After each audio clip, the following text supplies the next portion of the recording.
जहाँ से बसी थे सर नो डाउट ऑफ तो साहब के बाद most active foreign minister. Sir इतना बड़ा फ्लड आया सिंध तकरीबन बड़ा इफेक्ट हुआ सैलाब से। फिर जो बाहर के ममालिक है उस हवाले से आप आइंदा चंद रोज़ में इसका आपने बोला कि बहुत सारी चीज़ों की ज़रूरत है, उस हवाले से आपने किन किन ममालिक से अब तक रब्ता किया। और सबसे सवाल मेरा ये कि मौजूदा जो सियासी सूरत हाल है वो ठीक नज़र नहीं आ रही। एक जानिब दहशतगर्द फिर से सर उठाने लगे हैं और दूसरी जानिब मुल्क में जो एक सियासी अदम इस्तेकाम है, तो मुख्तलिफ सियासी जमातें हैं उनकी आपस में इतनी ग्रेविसेस बढ़ गए हैं कि मुल्क को पछले कुछ डाल दिया है। तो इस सवाल से आप क्या कहेंगे जो मतलब कि जो किसी पार्टी के चेयरमैन या रहनुमा आगे नहीं आने चाह रहे, क्या आप उनको सवाल से कोई बातचीत के लिए ऑन बोर्ड लेंगे कि नहीं लेंगे?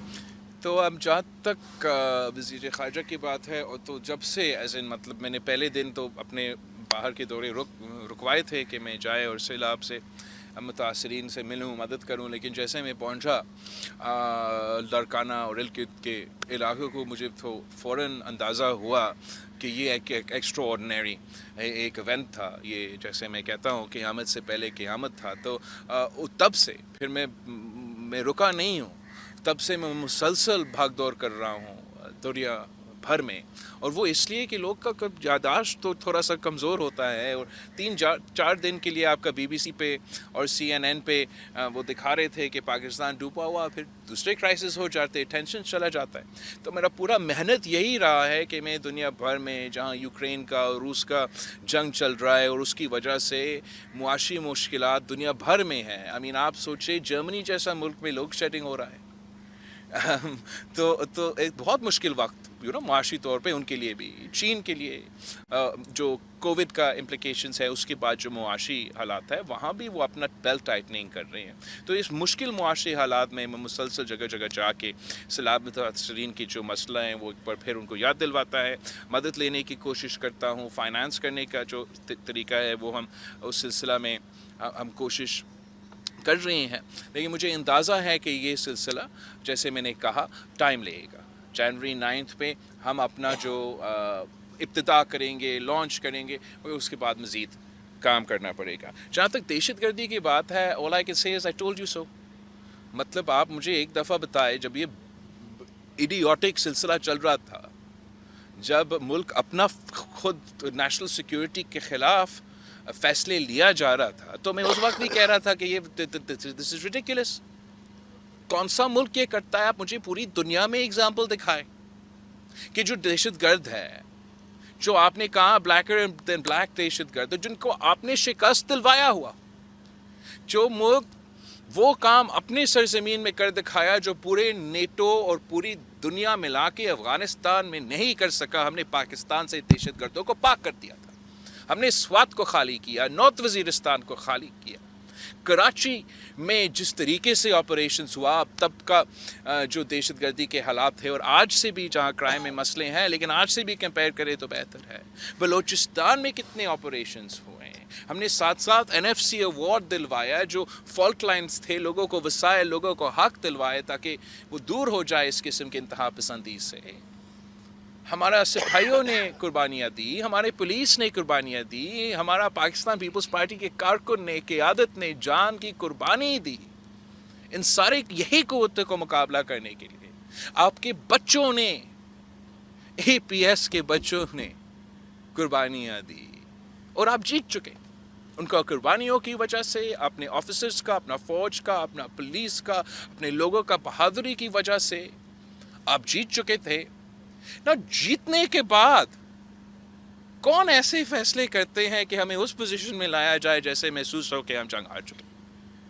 आई मीन आप जीत चुके थे और फिर आपने जीतने के बाद ये फैसला किया कि जो लोग APS में मुलविस थे, ये दूसरे दहशतगर्द थे, हमारे कैदी, उनको हम किसी से पूछे बगैर आज़ाद करेंगे।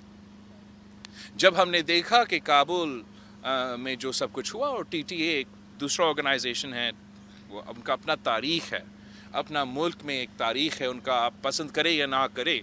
तरीक़े तालिबान अफ़गानिस्तान एक हकीकत है, तरीक़े तालिबान पाकिस्तान एक फितना है, जिसका हमने मुकाबला करके शिकस्त उसका करवा दिया था।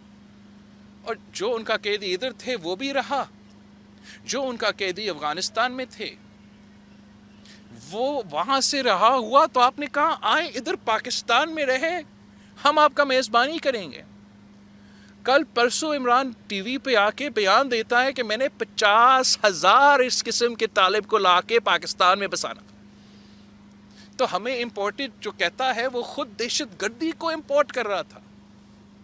یہ میں سمجھتا ہوں اس کے سب سے بڑا جرم ہے کہ آپ نے ایک جیتا ہوا جنگ کو ہمیں اس طریقے سے کھیل دیا۔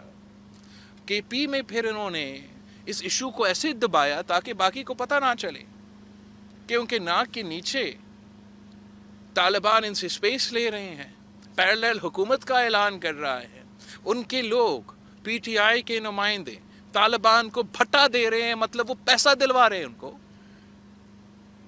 کس منہ سے وہ باقیوں کو لیکچر دے سکتے؟ اس کو پہلے جا کے اے پی ایس کے بچوں کو پاؤں پکڑ کے معافی مانگنا چاہیے کہ کیسے اس نے یہ فیصلہ لیا۔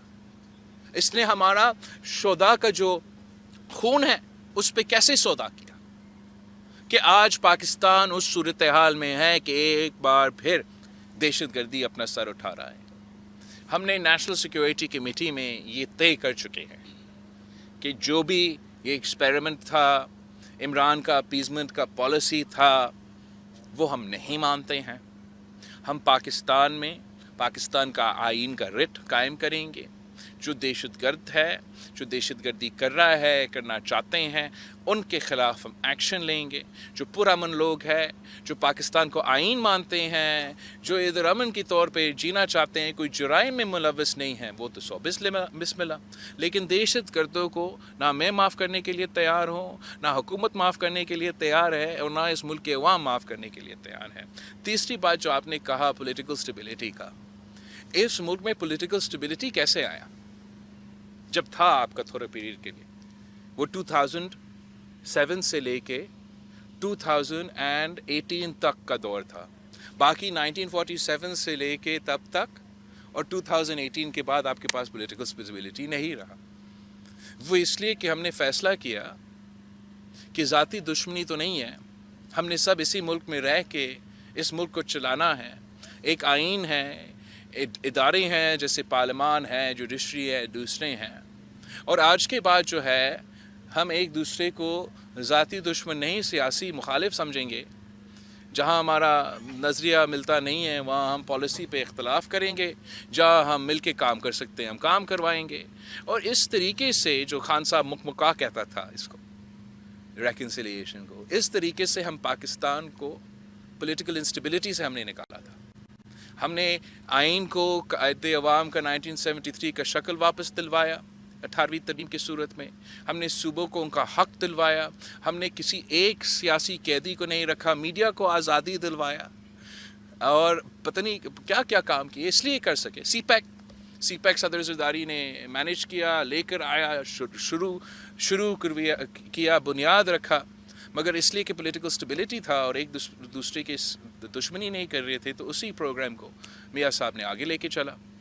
تو پولیٹیکل انسٹیبلٹی اس لیے ہے کہ عمران خان کو سپورٹ کیا گیا غیر آئینی طریقے سے، اور ایک سیاستدان نہیں پالے گیا، ایک فیشسٹ آدمی کو سپورٹ کیا گیا، پورا ملک میں آرٹیفیشلی اس کو پہ مسلط کیا گیا، اور وہ اپنے انا اور اپنے ضد سے آگے نہیں دیکھ سکتے۔ تو میرا خیال میں نے نشاندہی کی ہے کہ اگر پولیٹیکل سٹیبلٹی چاہتے ہیں، یا وہ آ کے پارلیمان میں بیٹھ کے سیاستدان بنے، جمہوری سیاستدان بنے، اور ایسے اس نظام کے تحت چلے، یا نہیں تو علاج بھی ہے ہمارے پاس، وہ بعد میں بتاتا ہوں آپ کو۔